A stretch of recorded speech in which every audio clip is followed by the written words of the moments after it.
Hello, Om Shanti. Good morning मित्रों, कैसे हो? प्यार से, खुशी से जीवन बिताना है और सुनेंगे आज की अमृत कथा। टाइटल है विश्वास का धन। एक व्यापारी था। धन, प्रतिष्ठा, सम्मान सब कुछ उसके पास था। उसका व्यापार बहुत अच्छा चल रहा था। नौकरों की लंबी कतार थी। घर में ऐश्वर्य की कोई कमी नहीं थी। फिर भी एक रात वह बिस्तर पर करवटें बदलता रहा। नींद उसकी आंखों से कोसों दूर थी। पत्नी ने देखा कि पति के चेहरे पर चिंता की लकीरें हैं। बोली, क्या बात है? व्यापार में कोई हानि तो नहीं? व्यापारी ने पहले टाल दिया, पर जब पत्नी ने जिद की तो बोला, मत पूछो। अगर सुनोगी तो तुम्हारी भी चैन खो जाएगी। पत्नी फिर भी न मानी। तब व्यापारी ने कहा, कल मैंने सोचा कि यदि मेरा सारा व्यापार बंद हो जाए तो क्या होगा।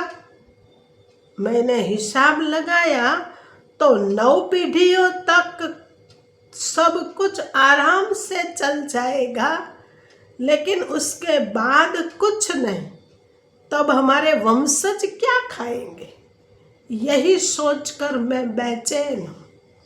पत्नी मुस्कुराई, बोली, ठीक है, कल हम एक संत के पास चलेंगे, वही समाधान बताएंगे।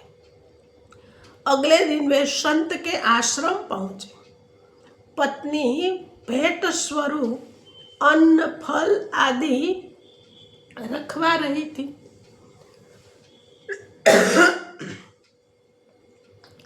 व्यापारी ने टोका, यह क्यों? इसका तो हिसाब मैंने कल में जोड़ा नहीं था। पत्नी बोली, आज ले चलो, रोज तो नहीं जाएंगे ना। और दोनों आश्रम पहुंचे। पत्नी ने भेंट देने की कोशिश की, परंतु संत ने रोक दिया। उन्होंने अपने शिष्य से पूछा, जा भीतर देख आ कि आज के लिए अन्न शेष है या नहीं है। शिष्य ने लौटकर कहा, गुरुदेव, आज रात तक के लिए अन्न है, पर कल के लिए कुछ नहीं है। संत मुस्कुराए, तो फिर भेंट की आवश्यकता नहीं है। आज का सब प्रभु ने दे रखा है, कल की चिंता ठाकुर जी करेंगे। व्यापारी यह सुनकर स्तब्ध रह गया। उसने धीरे से पत्नी से कहा, चलो, अब मेरे प्रश्न का उत्तर मुझे मिल गया। पत्नी बोली, पर आपने तो अपना प्रश्न पूछा ही नहीं, तो उत्तर कैसे मिला? व्यापारी ने मुस्कुराते हुए कहा, अब उसकी आवश्यकता नहीं।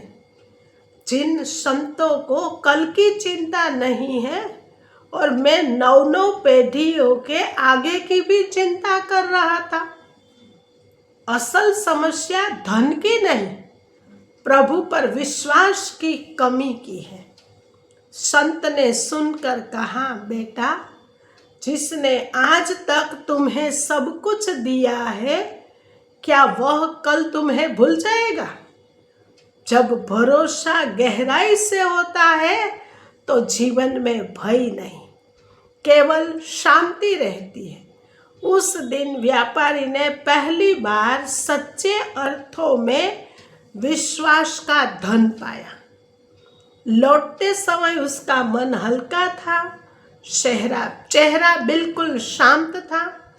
उसने महसूस किया कि जो प्राप्त है वही पर्याप्त है, और जिसके पास विश्वास है उनके पास संपूर्ण जगत का सुख है।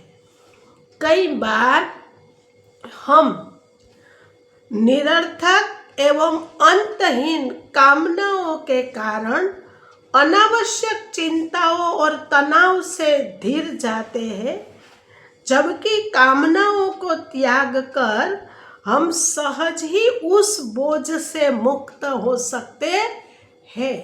अच्छा, ओम शांति।